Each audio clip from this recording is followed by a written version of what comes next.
So today I want to talk about Nana. Last week we were discussing Shoji and Nana K's relationship, so I want to continue from there. So if you haven't listened to the first episode, go ahead and do that first. We basically touched on everything that happened before Nana K got to Tokyo. And remember, this is a nuanced and mature take on Shoji and Nana K's relationship. So if you're somebody who's just like, oh, Shoji's the devil and Nana K did nothing wrong, this is not the podcast for you. As Ayazawa stated herself in one of her interviews, she does not believe anybody is 100% bad or 100% good. And that is the take that I have when I analyze these characters. And so everybody has complexity. That's why I love this manga, right?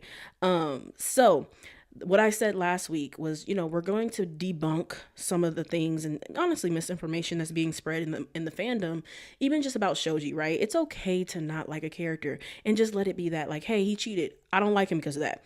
That's valid. That's fine. But some of the stuff that I've seen people say, oh, Shoji threatened to grape Nana K. Shoji's a master manipulator. And I'm like, okay, that's never been their dynamic. Like, yes, we can say that, he withheld information about Sachiko. We can say that, he cheated. We can say all of those things. But we cannot say that, oh, he's a master manipulator and that's just always been their dynamic, or, oh, he seriously threatened to grape Nana K and he's just the worst person in the world. That's just not true. And he's literally not even written that way. He's not perfect, just like anybody else in the manga. He did make mistakes, but he is not written to be the most evil person in the world. Actually, no one in this manga is. Yes, no one is, okay? That's literally how Ayazawa writes. Same thing for Nana K. She did get cheated on, and that was not her fault. But she was also not the best girlfriend either. Just is what it is. They both contributed to the failing of their relationship. So that is the take that we're having when we're analyzing them, showing that they're both two young people. Okay, they still had a lot of maturing to do and a lot of learning to do, a lot of life seasoning needed, and so they both fucked up on different occasions. But we're not blaming Nana K for getting cheated on, and we're not condoning Shoji's behavior, but we are showing that they are both flawed human beings. And also showing that they both have similarities when it comes to, how they navigated that relationship. And at the end, how they both, they regretted how they dealt with each other in the end. So me personally, I am a firm believer in the fact that I do not think that Shoji and Nana K should have got in a relationship in the first place. I feel like, yes, they both, have feelings for each other. They want to do stuff with each other. That's fine. Y'all two grown, consenting adults. Leave it at a hookup, because they both were not mature enough to be in this type of relationship, like a serious one, long distance. And then, her coming, like just the way she went about it.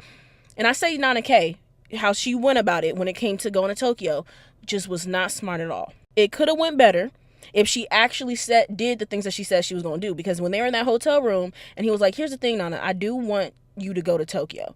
This is after, now they both know that they have feelings for each other. Because at first, Shoji was thinking that, okay, she's really putting me in this friend zone. She's trying to have me as a replacement for Junko.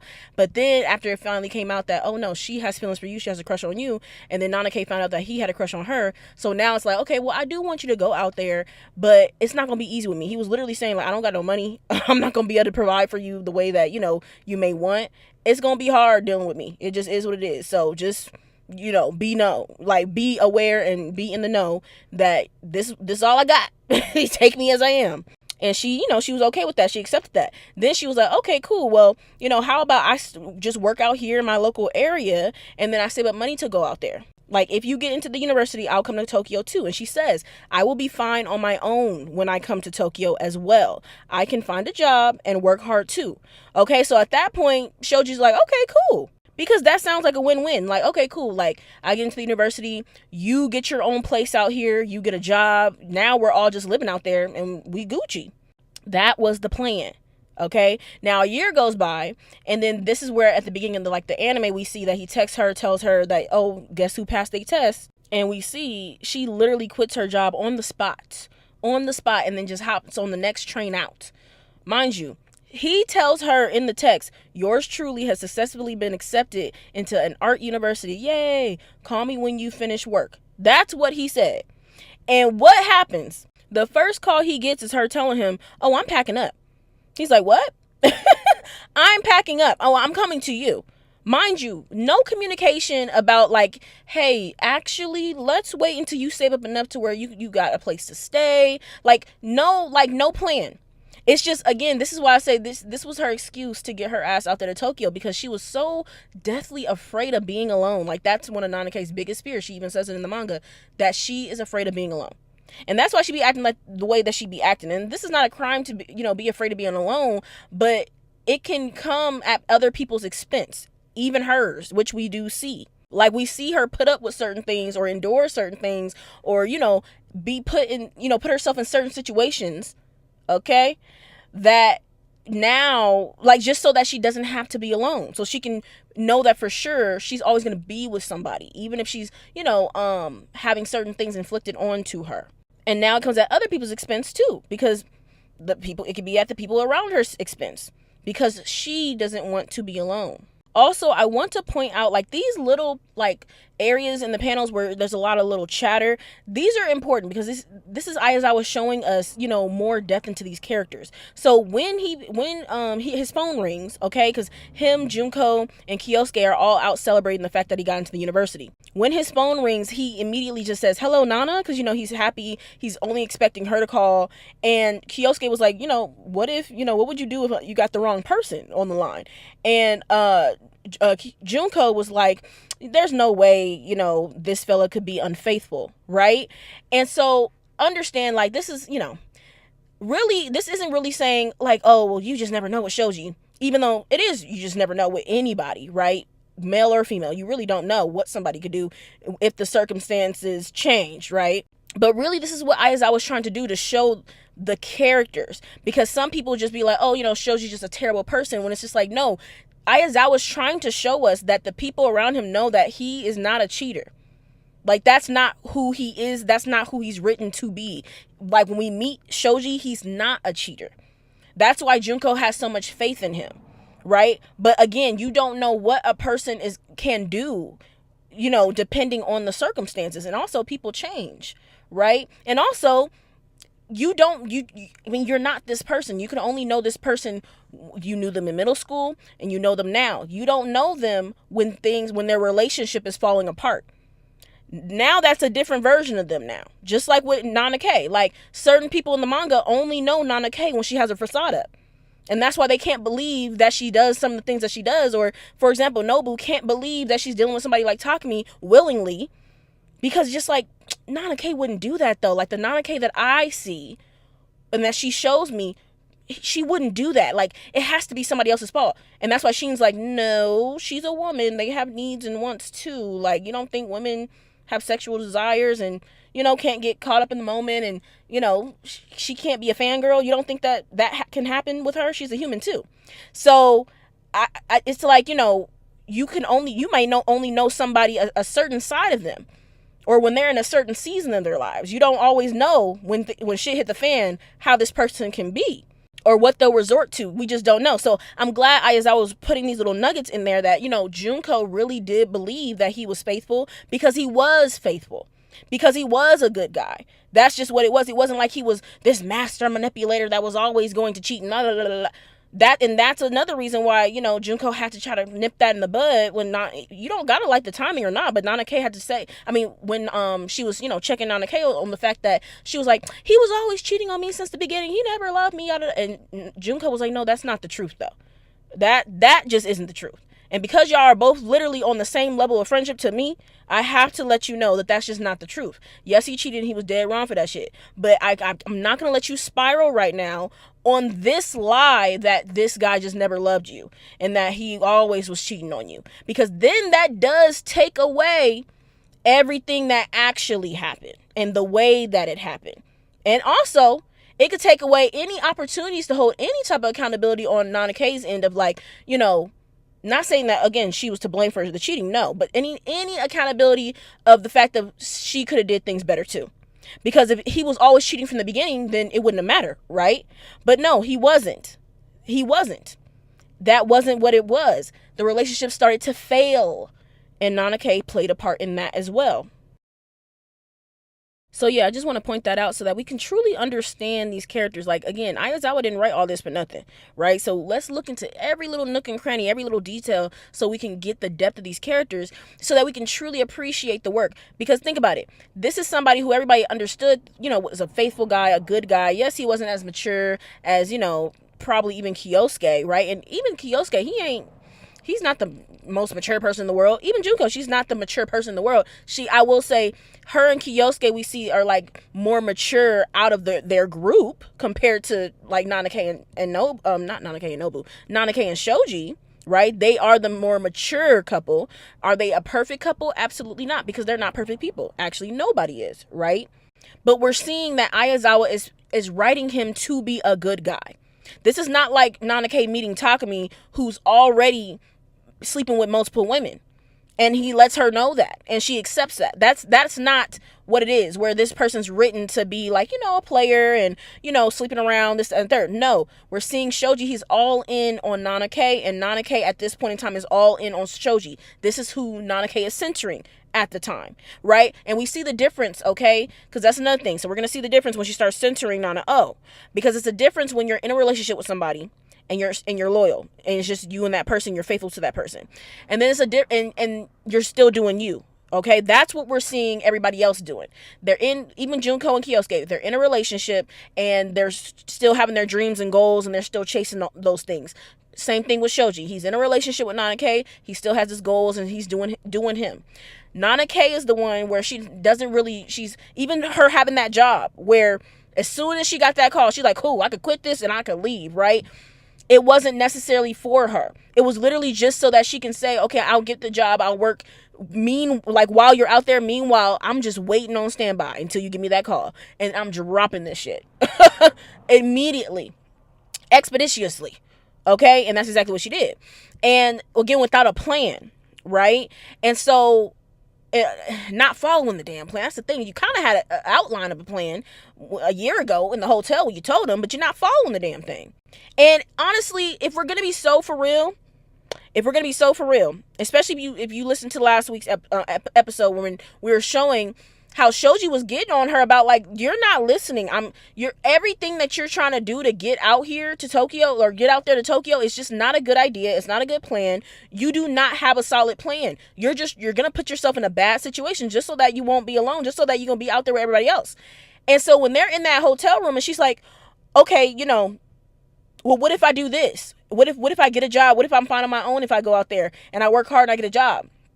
That was the first time she got a positive answer from him. Like, okay, I mean, if you do that, then that sounds pretty good. It sounds like a solid plan. And that's what I'm saying. Then when she finally get that text talking about he got in, she said, F that plan.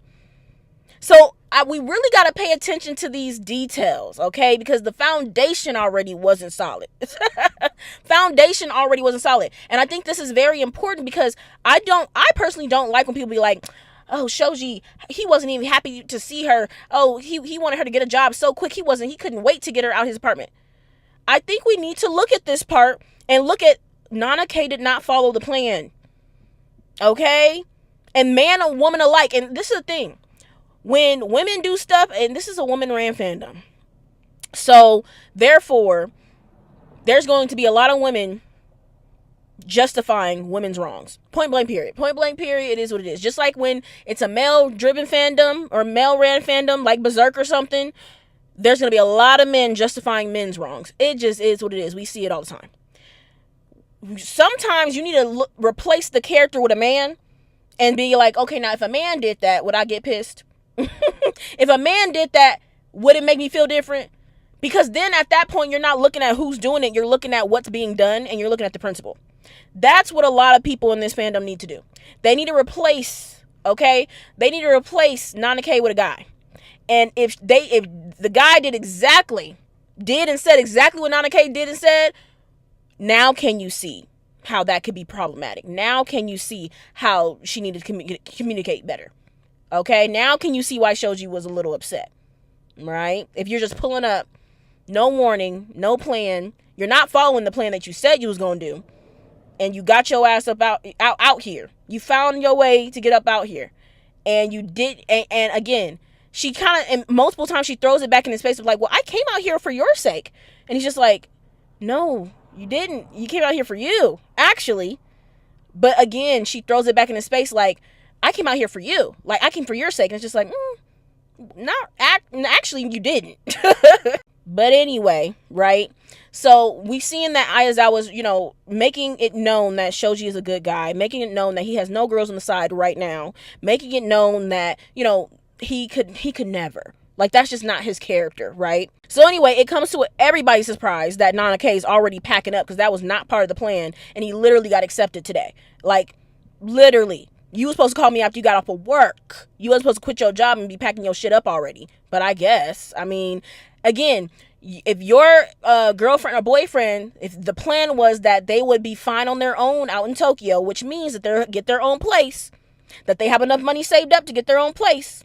So if they're calling you, telling you, oh, they already ready, they packed up, then now you're kind of thinking, okay, well, maybe they have their money for their own place and they're ready to be on their own, just like how they said that they would, right? But then we see that that's not the case. Nana K just left without a plan, without, truly all the money in the world to sustain herself. And I'm not going to say all the money in the world, but all the money, like, in a sense of, okay, if you're about to get a new apartment, you need, well, I don't know how it is in Japan, but I know out here in California, you need first month's rent, last month's rent, you need a couple months, maybe a few months rent saved up, right? At least 3 to 6 months saved up to where you good, right? You can make it without that, but you need that, okay? Instead of just being like, oh, I'm just going to kick it with my boyfriend, not really even tell him that, even though I told him that I was going to be good on my own. So when Shoji, so let's fast forward to when, it's the first night out there, they're all happy, they sleep together, okay, cool, everything like that. He leaves for work the next day. She's like, okay, I'm going to spend the day cooking and cleaning. I'm going to put in my very best effort until Shoji comes home. And she does a lot. That's one thing Nana K is really good for. She knows how to make a house a home.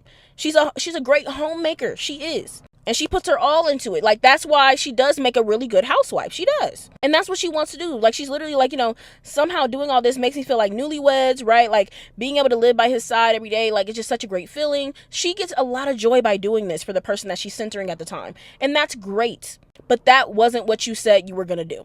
It wasn't. And for you to come out here so quick, because I know some people were like, well, he could have let, he didn't have to mention that right away. He could have let, a few days go by and then mention it. It's just like, no, you can't though. Because you don't want her to get the wrong idea. Like, this is Nana K we're talking about. We need to not self-insert and talk about ourselves. We're talking about Nana K. Okay? You have to be very clear with her. And sometimes there is no good moment with her. You got to tell her right in the moment. So although he's like, oh, this food is actually really good. Like, okay, cool. So he was like, I know this isn't what you did all day, right? So like, did you ever, you find anything good? Like, you find a job? And she's talking about like, no, like this is what I did all day. And he's like, didn't you promise that you be able to support yourself and find a job? And she was like, what do you mean by that? I came all this way for your sake. There she go. This is the first time she throws it in his face saying that I came here for you. That's not the truth, Nana K. You did not come out here for me. You came out here for you. You came out here for you. You were trying to come out here by any means possible. And back when y'all were just visiting Tokyo a year ago, he was trying to tell you up and down that is not the best decision.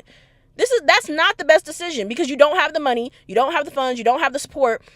You should not be coming out here. So you're not doing it for Shoji. You're doing it for you. But every time he tries to, talk some sense to her, she's like, I'm doing this for you. No, you're not. And this is why I say, replace Nana K with a man. Or even just switch it. Imagine if Shoji out of nowhere popped up, promised that he was going to have his own place and get a job and this, that, and the third. And then as soon as Nana K calls and says, or texts and says, oh, I got into my school, he just quits his job. He pops up on her and he's expecting to live there with her. Y'all would be like, oh, why would a man be there? Oh my God, men, I just can't. And then when Nana K's like, hey, so, are you going to get a job? Because you said you was going to come out here and support yourself. Yeah, I know you wasn't just here cooking and cleaning all day. That's nice. But while I was at work, I'm thinking that you're going to be trying to find a job. And he's just like, what are you talking about? I came out here for you. Like, what do you mean by that? Huh? That's what I'm saying. Y'all need to be able to see the principle and the actions. Don't just look at the person doing it. Because a lot of y'all got the savior complex like Nobu. And y'all think that, Nana K could do no wrong. No, she is wrong right here. She is. Some people be like, oh, it's just not the right time. But as y'all can see, anybody that holds Nana K accountable, y'all always say it's never the right time. Y'all always do. And I don't understand why people aren't able to see that. I'm like, it's very clear that she was putting him and the relationship on the back burner because she was centering Nana O. Some people be like, oh my God forbid a girl has friends. But it's just like, no, it's a difference between having friends and putting your relationship and your boyfriend on the back burner. It's a difference. Like, if Shoji did that to Nana K, y'all would say he ain't shit. If Shoji had a male, queer coded, let's remember, had a male, even if he wasn't queer coded. But let's just be real. Let's just have a parallel. If Shoji, okay, had a male, a man who was a roommate, okay, and he was centering Nana K, and as soon as he moves in with this roommate, he's all about this roommate. He's canceling on dates with her to go be with the roommate. He's never inviting her over, his girlfriend. Okay? And then, like this scene that I have right here, where Shoji's like, hey, like, okay, where she's like, you know, Shoji, all you do is work. Like, what did she say? She said, all you do is work. You know, I came to Tokyo for your sake and you spend all your time working. You should spend more time with me.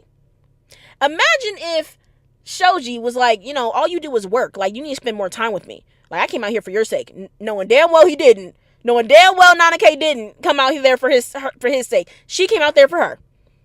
She came out there for her. It was just easier now that she was dating him to get out there. She was doing everything to try to get out there with her, with Junko and Kyosuke and all them, so she wouldn't be alone.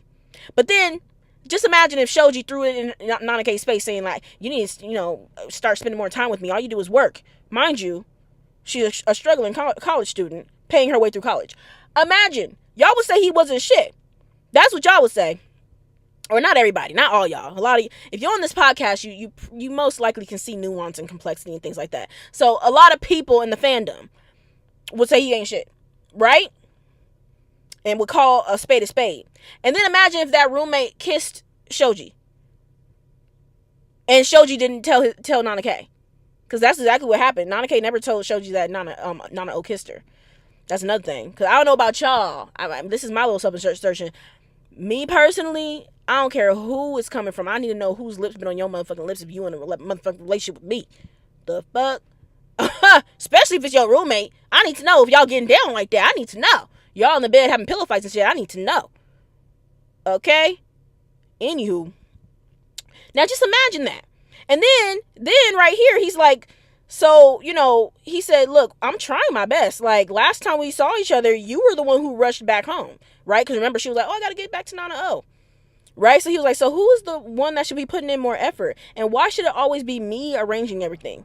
Nana K was on hush mode. She couldn't say shit. Couldn't say shit because he's right. Now imagine, right? Imagine Shoji was, you know, the one canceling dates, the one ending dates early to go be with his roommate.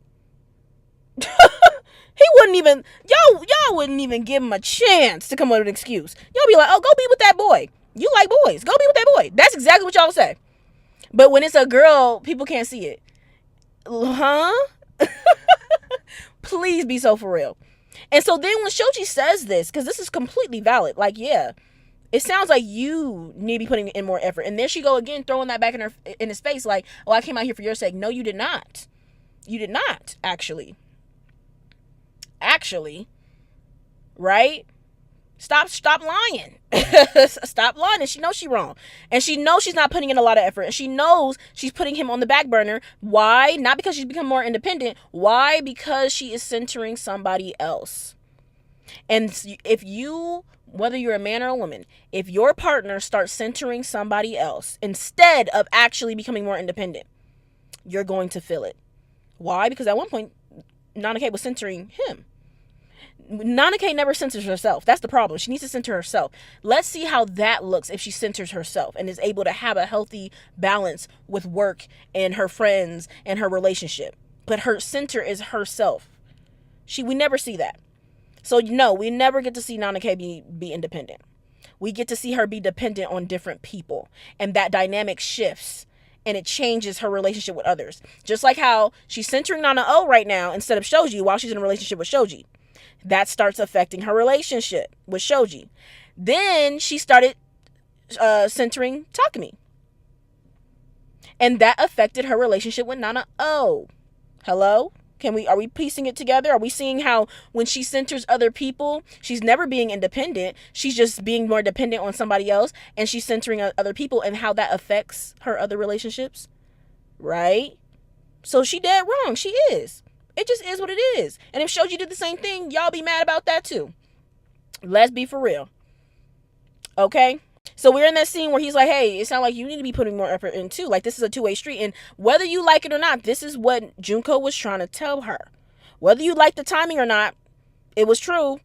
This is when Junko was like, hey, you know, he dead wrong for cheating on you. And it's that is not your fault. But before the cheating, there was other shit wrong. And it takes a two-way street. It takes two people, okay, to give a damn. And you wasn't giving a damn. Not like how you supposed to make an actual relationship work. And this is what we're talking about. This is why, you know, that scene, everybody gets mad at Junko. They're like, oh, it's not the right time. Whatever. That's fine. You could think that. But at the end of the day, she wasn't lying, though. She wasn't lying, though. And no, that's what I'm saying. Who's going to tell her this? Like, who's going to tell her? There would be no good time. He cheated on her. So there's never going to be a good time to point out, hey, you contributed to the failure of that relationship. It's never going to be a good time because you don't want to hear that shit. But it's true. It don't matter if it was a month from now. It don't matter if it was a day, 2 years. It's just not going to be the right time. I get people be like, okay, but in that moment, they need to console her. Yes, but in that moment, she was trying to take a lie that, oh, he cheated on me since the beginning. Oh, he never loved me, and run with it and spiral. That's not healthy either. I'm not just going to let you do that either. No. Okay? So, yeah, we're seeing she's not being a good girlfriend right here. It just is what it is. She centered Nana O, and shit, that was damn near her girlfriend. Okay? She put Shoji on the back burner. And when he said that, she didn't even answer him. She didn't even answer. She completely dismissed him and started asking the bartender about Blast and saying, oh, can you hang up this poster? And just because we're looking for a new member of the band for Blast and da-da-da. How do you think that made Shoji feel? Like, what the fuck? I'm literally telling you that, hey, why am I always the one arranging things? Hey, can you put in some more effort? And I'm trying my best, and you just ignore me? And then you just start talking about Nana O and her fucking band. Fuck that band. The fuck? Like, you just met this girl not too long ago. We've been together for damn near a year. What the hell is going on? Right? So, again, if Shoji would have did that to Nana K and just ignored her and dismissed what she said, and then just start talking about his little, you know, roommate's band and shit, y'all would say he wasn't shit. So let's just keep the same energy. Let's keep the same energy. Does that make Nana K the devil? Absolutely not. Does it make her inconsiderate and selfish? Yes. But everybody at some point in time in this manga has been like something, whether it was inconsiderate or selfish or just kind of dumb, naive, immature, something. They've all been something. Nobody the devil up in here, right? But we gotta call a spade a spade. And it's always after the fact where she's just like, I need to apologize, or, oh, that was wrong. Oh, I dealt with that wrong, this, that, and the third. But she never says it out loud. This is what I'm saying. Like, she never gives that apology when it's needed. She never takes that accountability on the outside. She always does it in her inner monologue. And it's just like, okay, you need to do better with that, Nana K. I'm sorry you do. You can't keep treating people like that and then not, you know, taking that accountability out loud. They need to hear that from you. You need to communicate that. You can't just spiral in your head and then hope to get to it later and then never do. Like, no. And so when we talk about Sachiko, I want to debunk a couple things. Somebody was talking about, Shoji went for Sachiko because he likes younger girls. Wrong. Actually, Sachiko's like a year younger than them. They're 20, I think she's 19. She's literally at the university. Like, she is not no 16-year-old, 17-year-old, 18-year-old girl. Like, y'all gots to calm down. What I will say is, I do believe Sachiko is supposed to symbolize the Nana K that he first met. And maybe even a little bit more, I will say, somebody who has more of a self-identity. I won't say super mature because she immature too. But I'm saying somebody who has their own goals and things like that. He meets her, and, you know, she works at the same job as him. She's at the same university, so she's taking classes all on her own. It wasn't because he was taking classes that she was taking classes. And I was very intentional with her character designs, right? So if she's making somebody look similar to somebody else, it's for a reason. And as you can see, Sachiko literally looks like how Nana K first looked. Like, she looks like how Nana K first looked when Shoji first saw her. Like, you see, you know, she's wearing a little hat, short hair, cute little smile with a little bandana around her neck. And that was very similar to how Nana K looked when he first saw Nana K at the art school. So this was all done, like, intentionally, okay? So yeah, I do think, again, Ayazawa was very intentional. So I do think she wants us to pair, like, mirror Sachiko with early Nana K when he first met her, being very bubbly and, not necessarily like she has to be a happy person all the time, but just being very bubbly compared to who the side of Nana K he started to see. Right, not only was he starting to get put on the back burner, right, the relationship was getting put on the back burner. She wasn't really spending time with him. He was forced to be the one to arrange everything. She just dismissed his feelings when he did express himself. On top of that, we saw in a date when she was cursing out her not cursing out, but she was complaining about her job, right? And I remember she called the girl, that head lady that was over her, that always was making sure that Nana K was getting her work done, and on a timely manner. That's one thing about it.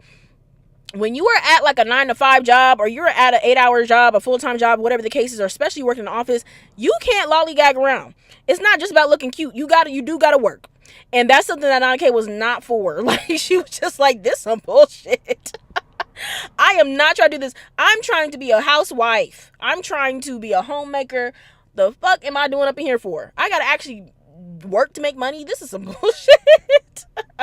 You know how some people, like, they just not meant to be working like that, like, because they just can't handle either deadlines or responsibility or like being told what to do. Nana K is one of those people, when, like, she's good with like looking cute and, being a little fashionista and doing this, doing that, but when it comes to actual responsibility, where it's like, honey, where are you gonna make your deadline? Like, where's the deadline at? What's going on?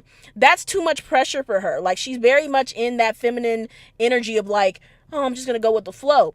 She even says that when she gets with Takumi, she's just like, Takumi, he doesn't waver. He's very much that masculine, like, rigid energy, schedules, discipline, schedules, be very responsible when it comes to, work and stuff like that. And Nana K, it's like when she's with him, she's able to be in that feminine energy where she could just go with the flow and just not really pay attention to stuff. Like, she's like, oh, I could just do me. I could do, my interior design, and I could just worry about the stuff that I care about. She's able to do that. So when she's put in a situation where she has to be in her masculine and being like, okay, I need to have more discipline, I need to, meet these deadlines, she's like, this is some bullshit. And it's like, that's valid. Like, it's valid in the sense of like, I think we've all experienced that, where it's just like, this is actually crazy. If I could just live my life and not have to work, that's what I prefer.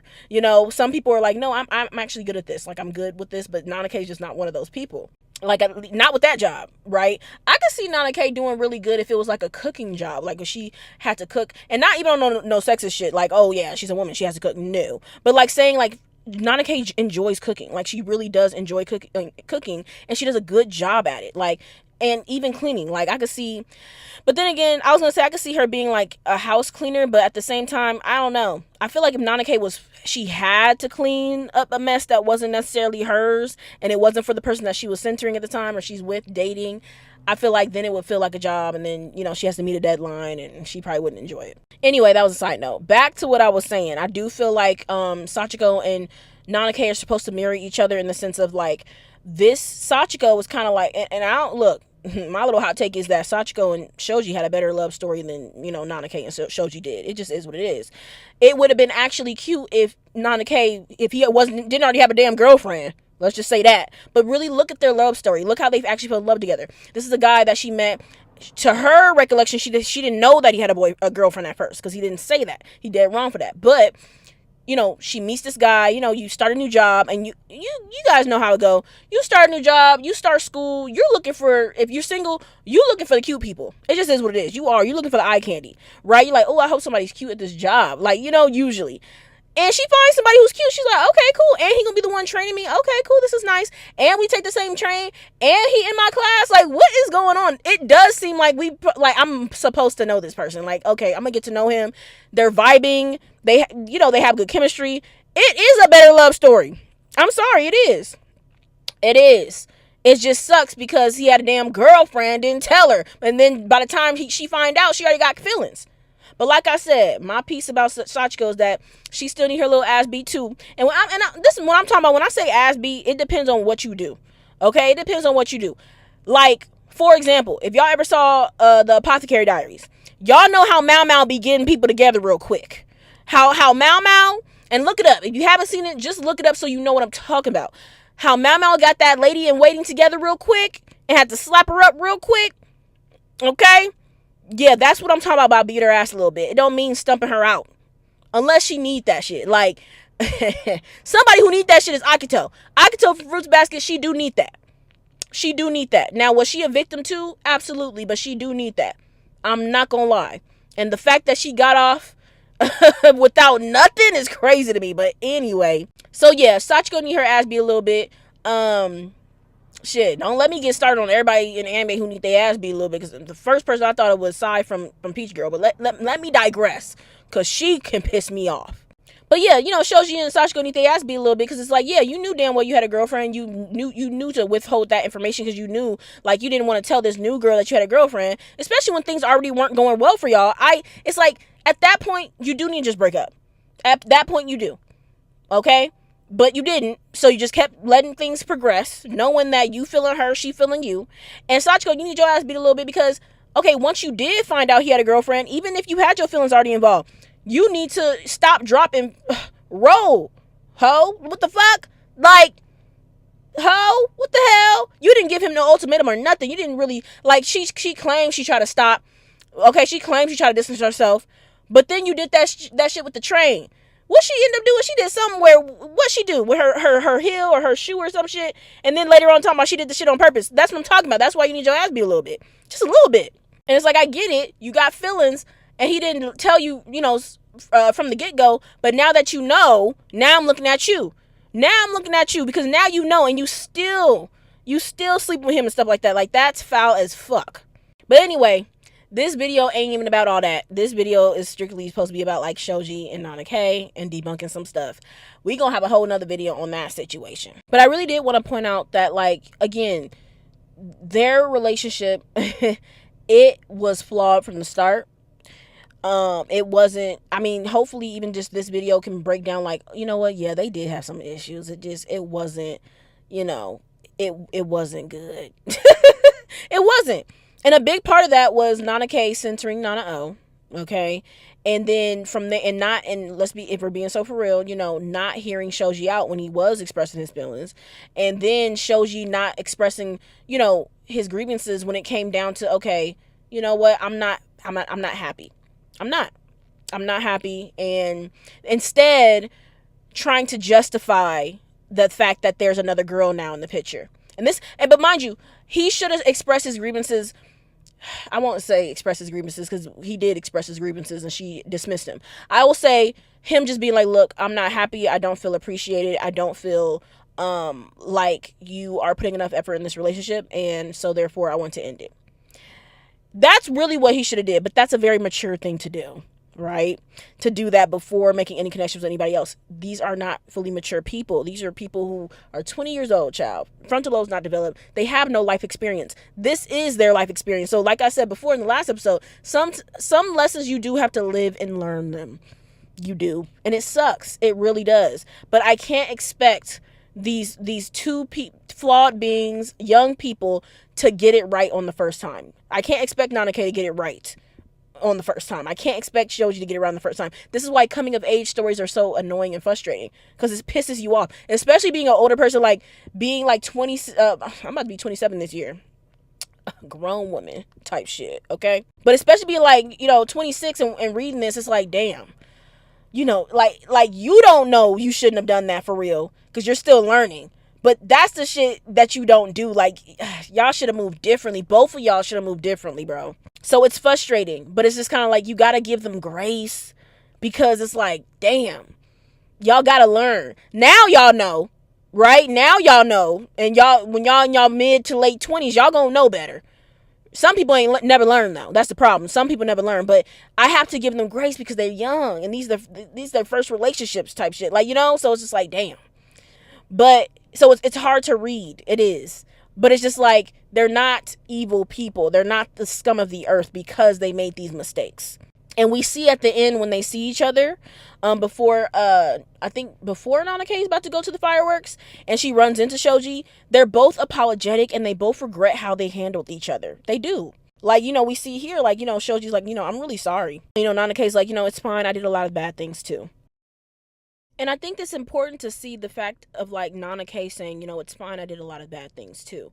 Because you see how time had to go by and other shit had to happen for her to be like, you know what? It's fine. Because although, cheating's not fine. Like, you shouldn't have did it. But she meanings in the sense of like, she took time to be able to reflect. Time has gone by.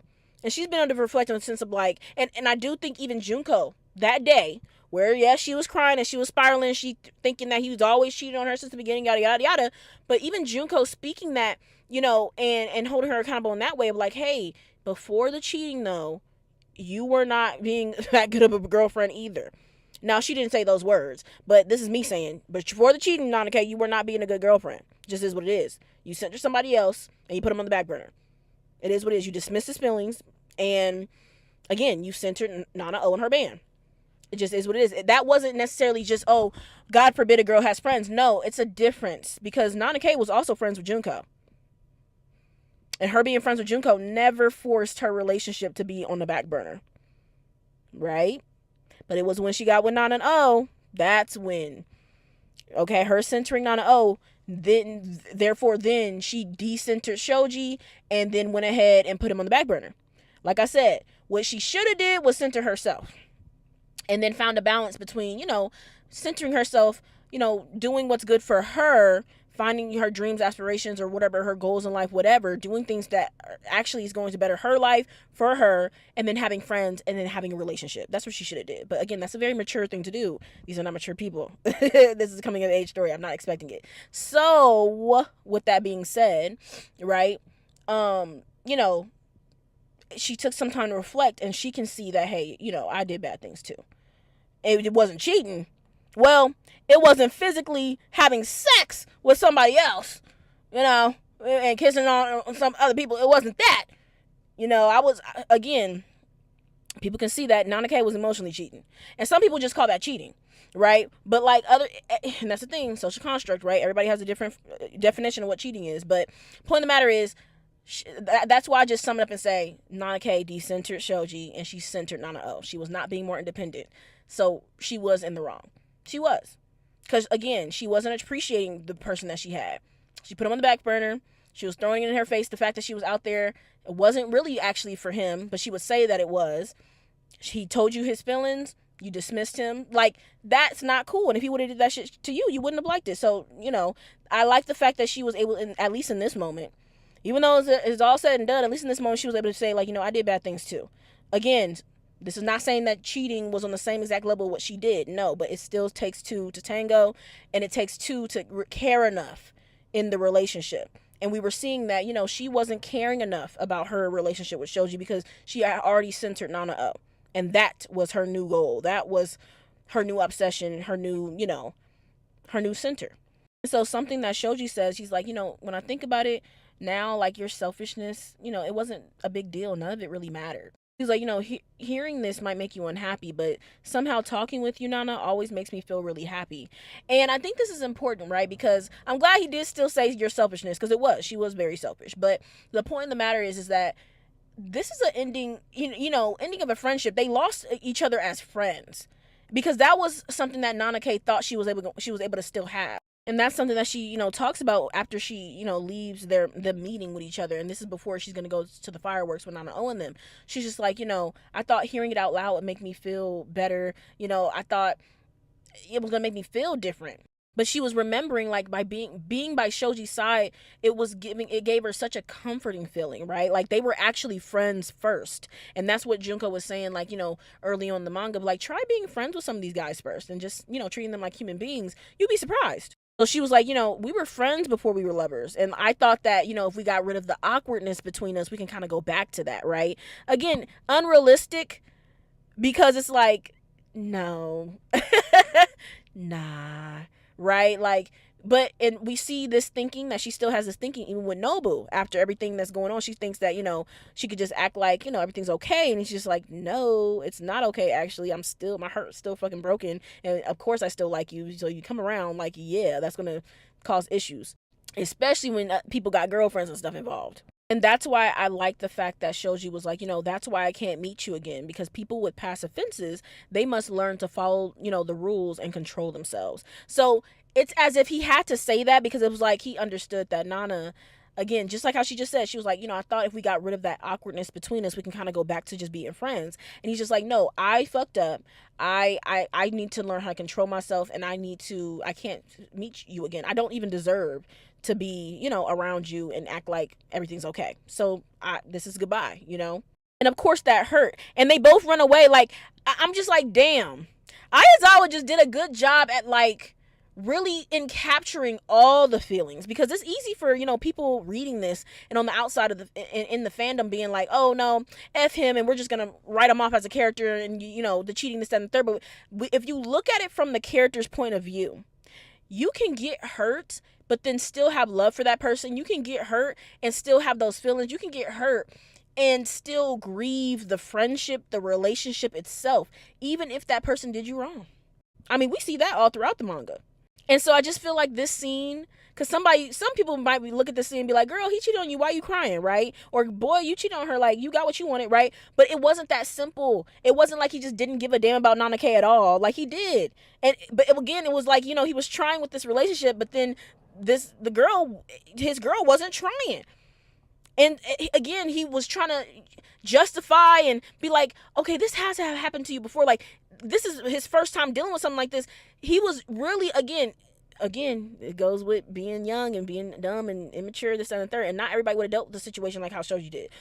Some people would have just been like, oh yeah, girl, I'm just done. Like, it just is what it is. But we can't expect everybody to operate the same. But even when he was just desperately trying to, okay, Junko, like, okay, help me, like, give me advice, or, Kyosuke, like, this has happened to you before, right? Like, and just trying to figure out how he should go about the situation. And because he's trying not to hurt either person, but it's just like, some people's feelings are just gonna have to get hurt. It just is what it is. This is why I be telling people, and this is something I had to learn over time, like from being a people pleaser growing up. And I had to learn it in my adult years, late adult years at that when you put yourself first, you're always going to ruffle some feathers. So even if he would have broken up with her, even before he met Sachiko, or even when, as soon as he met her and was like, okay, I'm starting to feel this girl, and me and my girlfriend been having problems already, she's dismissing my feelings, I'm putting in all the effort, I'm not happy. Even so, it would have broken Nana K's heart to get broken up with. So much so to where Junko really did dead ass think that she was going to take herself out. But that was with the cheating. We don't know really how she would have reacted with the getting broken up with, but I feel like it would have also been bad. So the point of the matter is, it's just like, and also with Nana K always throwing it in the space of, I came out here for you. And it's just like, no, you didn't. But, that can sink in with Shoji too, of being like, ugh. So again, not justifying his cheating, but just trying to show all the different layers that there are, right? To where, again, these are nuanced people or nuanced characters. I want to show every layer, not just the superficial stuff. Let's show every layer so that we can be like, damn, this is some real shit. Like, this is a real ass manga. Like, this is realistic as fuck. And that's what I love about it. Like, this is real stuff that happens on the day to day, right? And again, I love the fact that, but he was able to be like, you know what? I fucked up. I can't see you. I'm sorry. And, goodbye. And when I look back at it, this shit really wasn't even all that deep.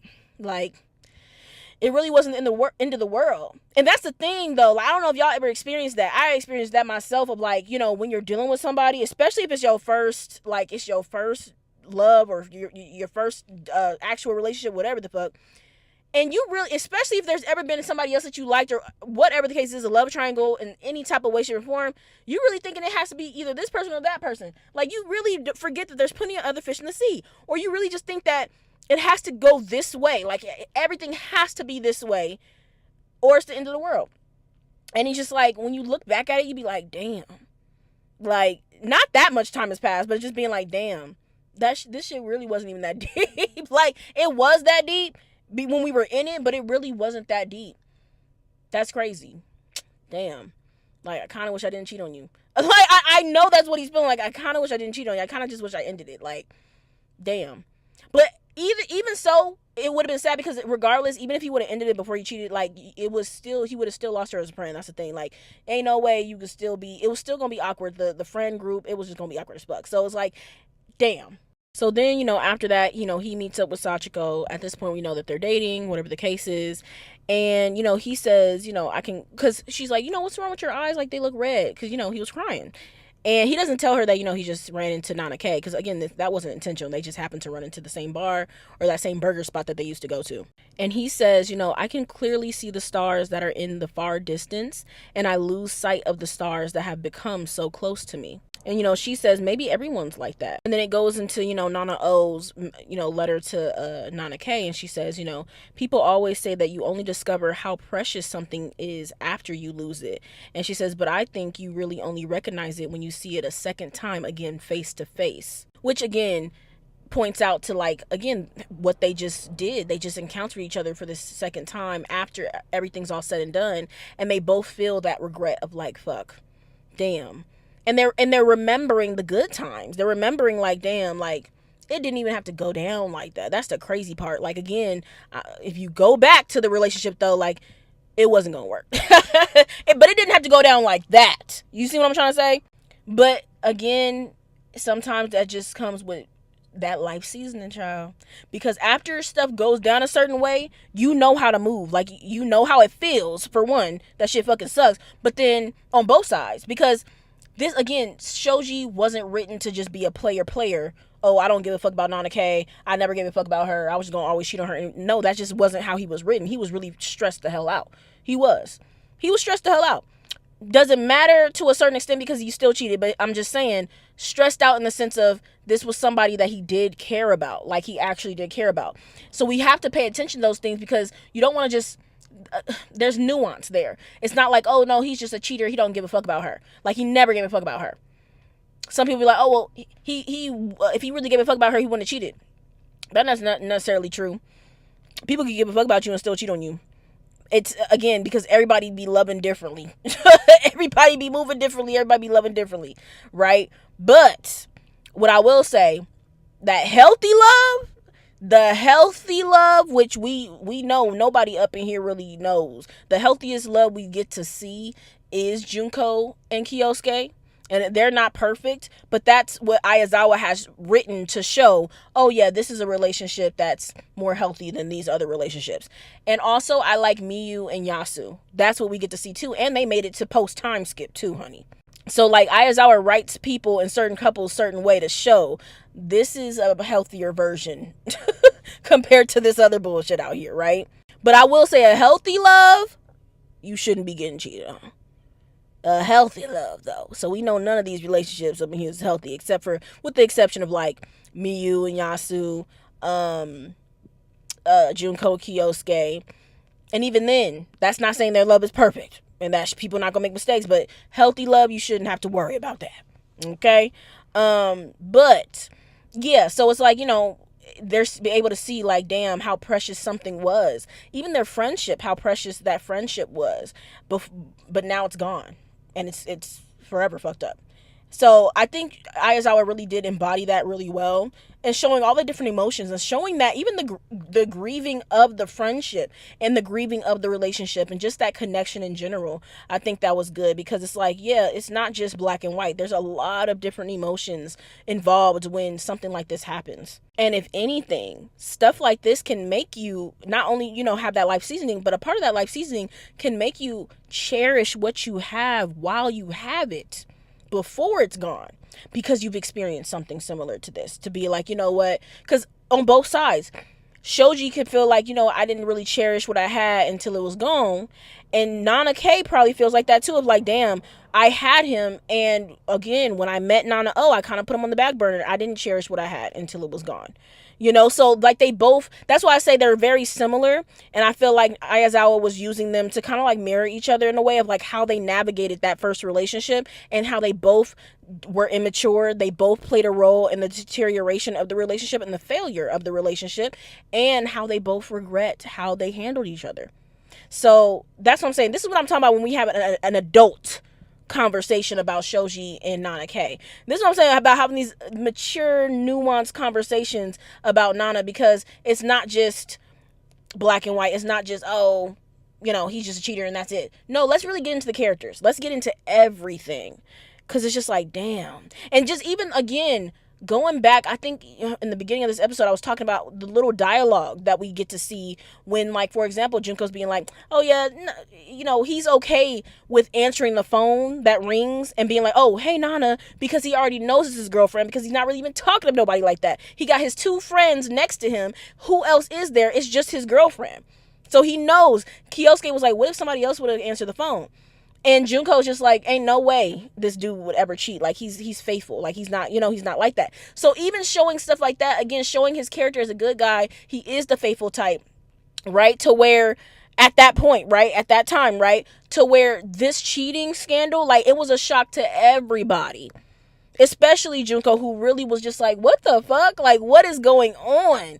What is happening right now? Like, it was really like, what is that? What does that mean? Like, you disappointed me.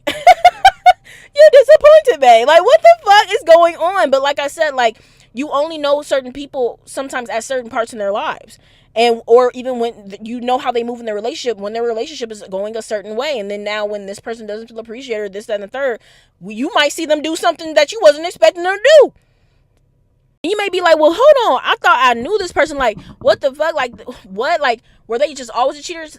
Sometimes it could be that, but we're seeing in this in this predicament, it wasn't the fact that he was always a cheater. It's just the fact that we saw certain circumstances change, and we see how people act differently in different situations, to where it could be unexpected to even the people around you who've known you for a long time.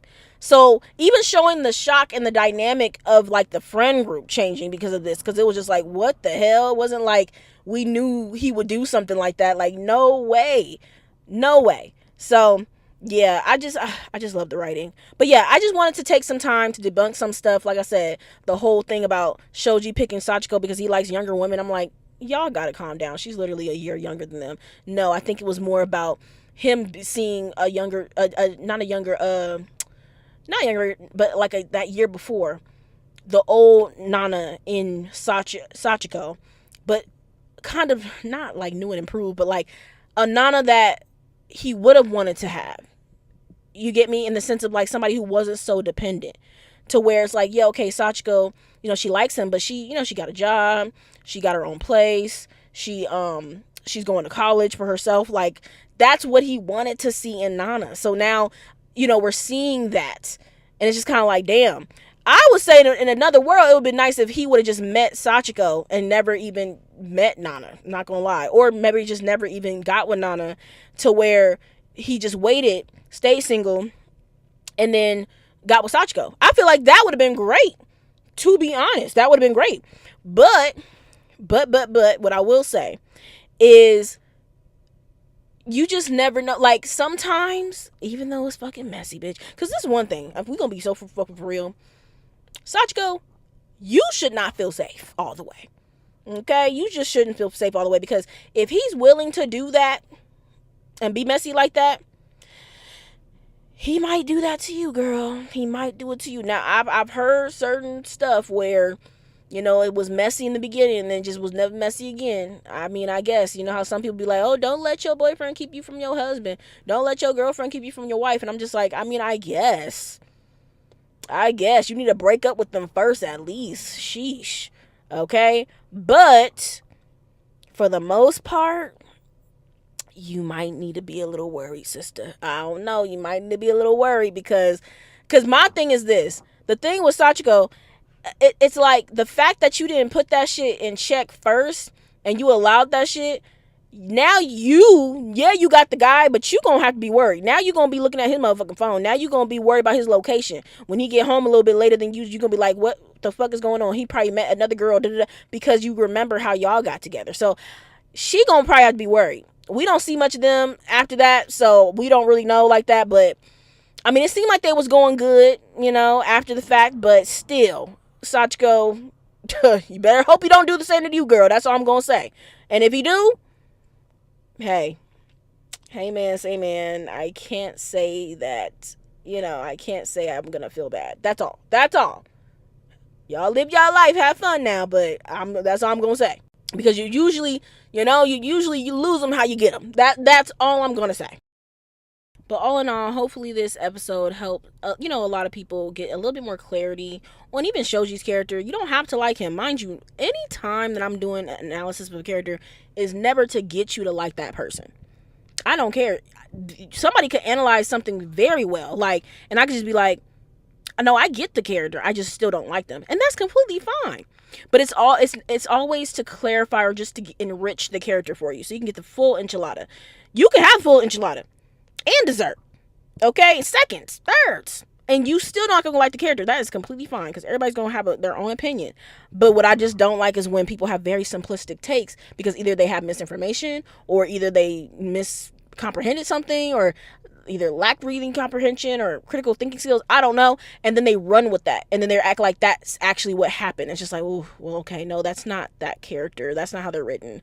Like, Shoji's not written to be a master manipulator. That was never their dynamic. There's multiple times where he could have manipulated her and he just didn't. So that never happened. Or again, when somebody said, oh, he threatened to grape her, he's a terrible person. Okay, that didn't happen. You could not like him because he cheated. That makes perfect sense. But that other stuff didn't happen. So that's what I be talking about. Like, that's the stuff that I be wanting to clear up. But anywho, y'all, hopefully y'all enjoyed y'all time here. I'll see y'all next week. Bye.